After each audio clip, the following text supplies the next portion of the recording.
afkaygu amaantaada u fududaaye afkayguna amaantaada gacalooy u fududaaye. السلام عليكم أصحاب شرفت له ملو الباجوكتان waxaan la hadlayaa waa bidaamiye been mashaayga barqab banaankiisa sidii maxaan maanta ka wada hadlaynaa waxaan waa hore in kaga digay ayaa maanta ka wada hadlaynaa waxaas maxay yihiin ha igu soo dhisinina wiil Soomaaliyeed oo gabar Soomaaliyeed magac ku raadinayo waa diideen Soomaal soo dhisa anigana maalin kasta waa idin soo qabana maadaama marqaati TV astaan nool ay tahay waa idin soo qabana waa idin horkeena kii aad shalay ugu soo dhisteen bal wuxuu idin geysanayo arka waxaan idin wada maanta wiil Soomaaliyeed oo dana shakhsiyeysan oo isaga uu leeyahay ugu oysiiyay gabar Soomaaliyeed maxay tahay gabar Soomaaliyeed ayuu ku yiri sida ii samee sidii waa ay sameyn weysay markii ay sameyn weysay wuxuu sameeyay in uu soo bandhigo qayb kamid ah ceebaheeda iyo waxyaabo sir yar oo isaga ka hayin gabadheer waxay gaartay inta oyso fuurto kaligeed oyso isceli weysay ay gaartay inay public soo istaagto ay Facebook soo gasho oo ay ka muujiso carada iyo xanaaqa ay u qabto wiilkaasi Soomaaliyeed dhibaatada u geystay iyadoo in badan ku dhaaranayso inay ka argudo doonto iyadoo aad ka dareemayso dareenkeeda dareen aad u murugo badan marka waxa la yaaba waxa mataqaana aad iyo aad aniga maskaxdeeda u gali waayay adigoo ah wiil Soomaaliyeed adigoo ah wiil Muslim ah adigoo ah mid garanaya dhaqanka Soomaaliyeed ee soo jireenka ah sida uu xushmeenayo hablaheena Soomaaliyeed adigoo oo joogto duni ilbaxa adigoo joogto wadan xorriyada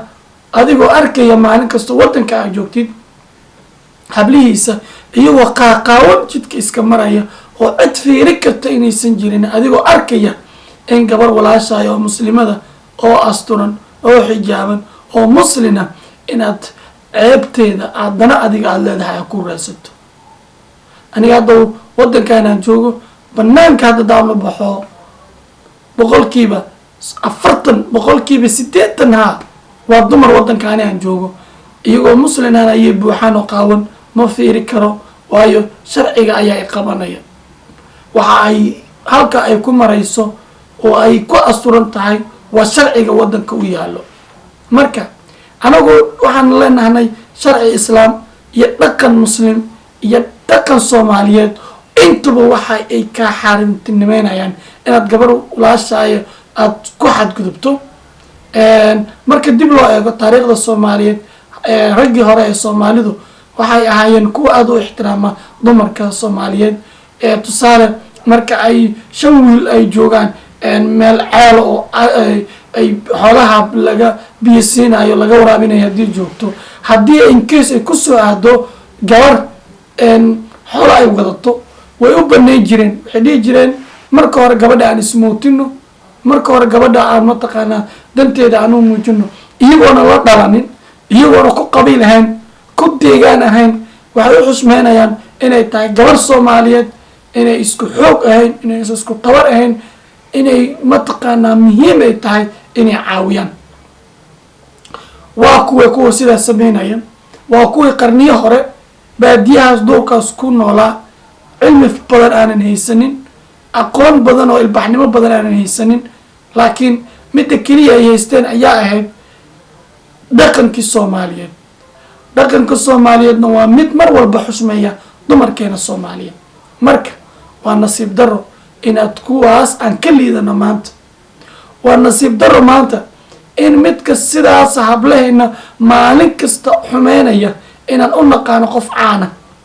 waa nasiib daro kaas dumarkeena Soomaaliyeed xushmad darada ku ridaya inuu agteena cizi iyo karaamo ka leeyahay marka waxaan ku weydiinayaa adigan i daawanaya ama adigan sameeyo falkaas qiyaas markaad gabar Soomaaliyeed aad murugadeeda iyo ceebteeda iyo aadam qiso ama aad fadeexadeeda Facebook iyo barabulsho soo dhigto ugu nafteeda kaliya maada dhaawicin ee waxaad dhaawacday walaalaheed qoyskeeda iyo aabeed goobaha lagu garamo ma tegi karo gabadhiisoo ceebeysan baraha bulshada ay dhex wareegayso wiilka soomaaliyeed ee la dhashay iyadu xishood dartiis ee kama qayb geli karo kaftamada ragga ay kaftamayaan gabadha ayada la dhalatay macquul ina awgeed sumcadaas adiga aa ka dishay ina darteed aana loo guursan marka maxaa samaysa marka waxaa samaysay murugo baaxad leh oo saameyn ku yeelatay nolosha famil dhan ee soomaaliyeed waxaad samaysay dhibaato bahdil ku ah qoys dhan oo soomaaliyeed waxaad samaysay hoosu dhaca iyo liidita qoys dhan oo soomaaliyeed adiga oo eegaya markaas dana yar oo adiga keliya qaas ku ah war adi aan kula hadlayo war markay gabar kula dhalatay waad aragta naxariistaa ku jirto markaad tidiin laba wiil oo wada socda oo iskuulkii kasoo wada baxay haddaad galabta banooni ku wada ballantaan inaad galab banooni aadaan midka aanan gabaru la dhalan guriga markuu tago waa inuu hool iyo adduun iyo sameeyo hooyo caawiyo oo wax ka diyaariyo cashadii uu cuni lahaa caawo wuxuusan waqtigu u saamaxaynin banoonigii ama meeshaad ku ballanteen inuu aado laakiin kan gabaru la dhalatay ballan iska daaya duurkiisa ayuu wareegayaa isagoo wax murugaa lahayn gurigaa tegee raashinkaagaa cunee waa iska baxaysaa adigoo banaanka jira ayay alaabtii aad badarka ku cunta kuu dhaqaysaa adigoo banaanka jiro ayay dharka kuu dhaqaysaa adigoo banaanka jiro ayaad sariirta aad jiifaleed ayay kuusii goglaysaa adigoo waxba culaas ku haysan ayaad guriga imaanaysaa walaalkaygiio ama walaashaydii waxaan kaa codsanayaa haba igu soo dhisinina marnaba haba igu soo dhisinina nin soomaaliyeed ee gabar soomaaliyeed ceebteeda warwareejinaya bal aan horta aan yaro dhegaysano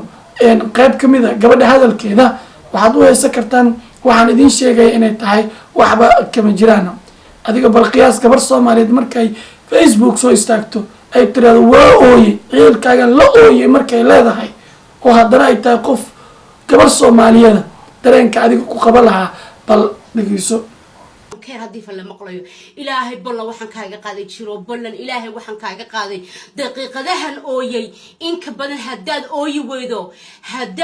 weydo foosiya lama yiraahdo foosiya wallaahi oo billaahi oo tallaahi intaan ooyey inka badan haddaad ooyi weydo foosiya lama yiraahdo hadda xilliga hadda waxaan usoo galay ilaahay baan ku dhaartay inaan ku karbaasho ayaa rabay laakiin waan ka xumahay ee waan sii socdaa aroos baan u sii socda laakiin ballan waxaan ka dad baad baratay inta aad caydo oo aad u tiriso ayaad baratay oo aan kula hadal ayaad baratay laakiin anaan maanta badayda soo gashay iga jooji intaas ka badan ma daawo kare maxaad macaashta marka walaalkeedaan kula hadlayahay maxaad macaashtay maxaad natiijawaad gaartay adiga ma natiijadaada inay gabadha ay oyso lama hayno hadda waa oysay haddii ay daaro kuu dhisayso haddii ay muhiimadaadaad inaad ciil kaambiso oo mataqaanaa murjiso waad murjisay bal adiga daaro ka dhiso waddanka aad joogtay bal hantida bal meel ha kuu noqoto walaalkaygiio waxaan mar kale kaa codsanayaa inaad iska ilaaliso falkan iyo fal u dhigmada